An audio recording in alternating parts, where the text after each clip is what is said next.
Salam Bapak Ibu guru hebat.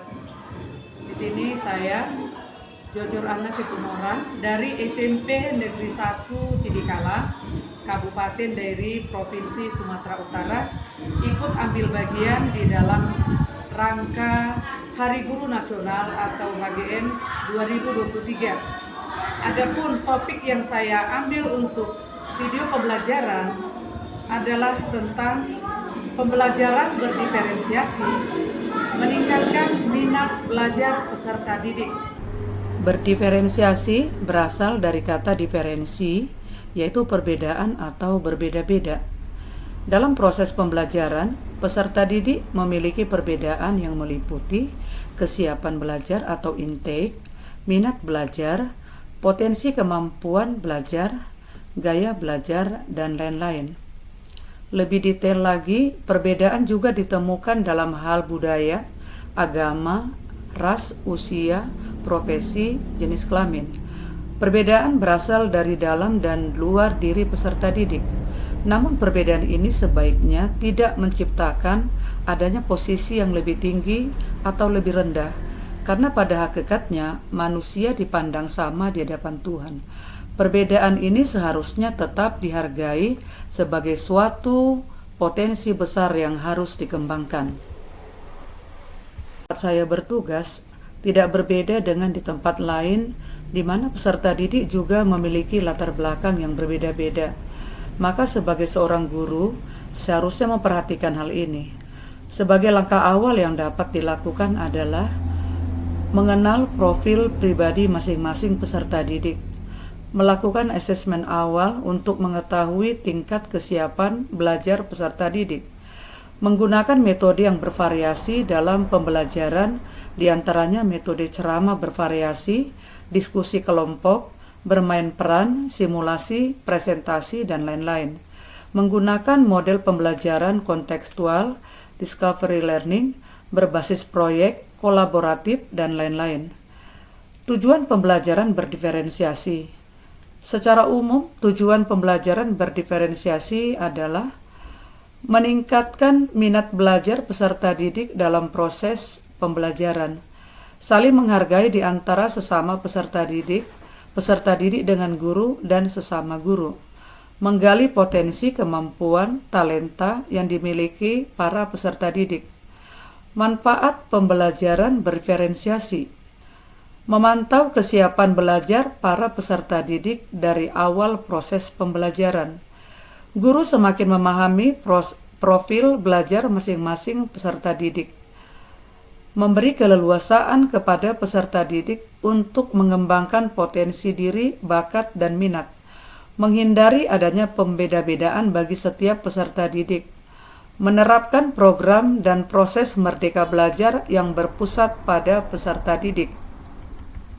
Untuk mencapai tujuan tersebut di atas, perlu diperhatikan beberapa hal penting, di antaranya lingkungan atau situasi tempat belajar peserta didik. Diupayakan agar peserta didik dapat belajar dengan nyaman, aman, dan menarik. Guru memberikan respon dan tanggapan positif terhadap kebutuhan peserta didik. Adanya penilaian yang jujur, adil, transparan, dan berkelanjutan. Didukung dengan tujuan pembelajaran, sarana dan prasarana, dan peralatan yang jelas dan lengkap. Indikator atau tolok ukur keberhasilan perkembangan pembelajaran berdiferensiasi. Berhasil tidaknya proses pembelajaran berdiferensiasi dapat diukur dengan hal berikut. Peserta didik merasa nyaman, aman, dan tertarik dalam proses pembelajaran. Adanya hubungan yang harmonis antara sesama peserta didik, juga peserta didik dengan guru dengan saling menghargai sebagai perwujudan dari pembinaan karakter yang mengarah kepada proyek penguatan profil pelajar Pancasila. Peserta didik mampu merefleksi diri dan pada akhir proses pembelajaran. Tantangan dalam pembelajaran berdiferensiasi. Tujuan pembelajaran berdiferensiasi sangat ideal apabila dapat diwujudkan. Tetapi kenyataannya yang ditemukan di lapangan tidak seperti yang diharapkan. Ada berbagai tantangan atau hambatan dalam menerapkan pembelajaran berdiferensiasi, di antaranya kemampuan untuk mengatur waktu. Pembelajaran berdiferensiasi adalah cara menyenangkan untuk belajar, namun para guru tidak memiliki waktu yang cukup untuk fokus pada setiap peserta didik. Kurangnya partisipasi peserta didik sehingga guru harus belajar keras dalam menciptakan situasi belajar yang menarik, nyaman, dan menyenangkan. Kemampuan untuk mengelompokkan peserta didik sesuai dengan minat, potensi, dan gaya belajarnya. Keterbatasan sarana dan prasarana pembelajaran. Sistem pengujian dan evaluasi belajar siswa yang membutuhkan kesiapan yang matang. Kurangnya dukungan dari pihak-pihak yang terkait, diantaranya para guru, orang tua, komite sekolah, lingkungan belajar, dan masyarakat.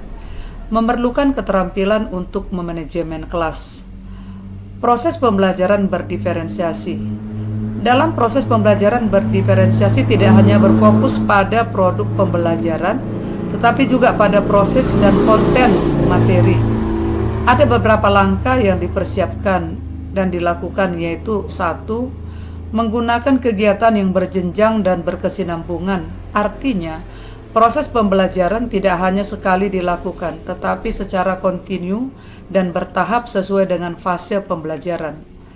2. Menyediakan pertanyaan pemantik dan tantangan yang perlu diselesaikan oleh peserta didik sesuai dengan kemampuan dan minatnya. 3. Membuat agenda secara individual kepada setiap peserta didik. Contohnya membuat daftar tugas dengan waktu yang bervariasi bagi setiap peserta didik untuk menyelesaikannya. Saya mengampu mata pelajaran IPS untuk fase D kelas 9. Sebelum memulai proses pembelajaran, ada beberapa langkah awal yang akan saya lakukan, yaitu pertama, menjelaskan tujuan pembelajaran yang akan dicapai. Kedua, memberikan beberapa pertanyaan pemantik sebagai asesmen awal untuk mengetahui kesiapan belajar peserta didik. Pembelajaran di kelas diawali dengan penyampaian materi yang akan didiskusikan. Kemudian guru mengarahkan peserta didik untuk bekerja dalam diskusi kelompok. Peserta didik diberikan keleluasaan untuk mengembangkan proses pembelajaran sesuai dengan minat dan kemampuannya. Kemudian mereka juga diberikan keleluasaan untuk mencari sumber belajar dan juga merampungkan hasil diskusi serta mempresentasikannya di depan kelas. Dan selanjutnya hasil diskusi mereka itu dipajang di kelas masing-masing. Refleksi pembelajaran berdiferensiasi. Setelah melaksanakan proses pembelajaran berdiferensiasi, perlu mengulas ulang kembali materi yang telah disampaikan.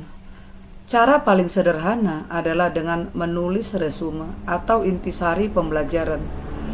Refleksi juga dapat diterapkan kepada peserta didik dengan cara mengungkapkan segala bentuk rasa dan kesan setelah pembelajaran dipresentasikan. Mengungkapkan sesuatu dengan jujur dan terbuka. Mengungkapkan hal positif dan negatif yang ditemukan selama proses pembelajaran. Dari proses pembelajaran berdiferensiasi ini dapat disimpulkan sebagai berikut. 1. Pembelajaran berdiferensiasi pada dasarnya berpusat pada peserta didik. 2. Guru berperan dalam mengembangkan proses pembelajaran berdasarkan tingkat kemampuan atau kompetensi, kesiapan belajar, minat, gaya belajar peserta didik. 3.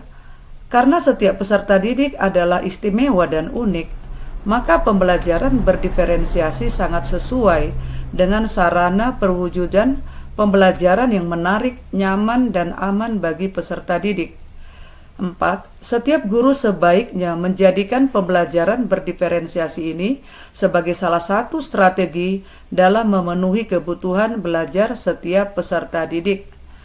Pada akhirnya, refleksi pembelajaran ini dapat dimanfaatkan untuk pelaporan atau sebagai bukti karya nyata dari guru, pertimbangan untuk menentukan tindakan selanjutnya.